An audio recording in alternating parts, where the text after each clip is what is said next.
பாடல் கேளடி.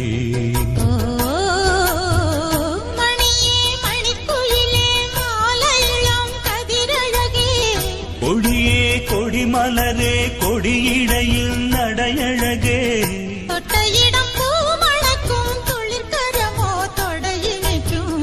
பூமர பாவை நீயடே, இங்கு நான் பாடும் பாமர பாடல் கேளடி.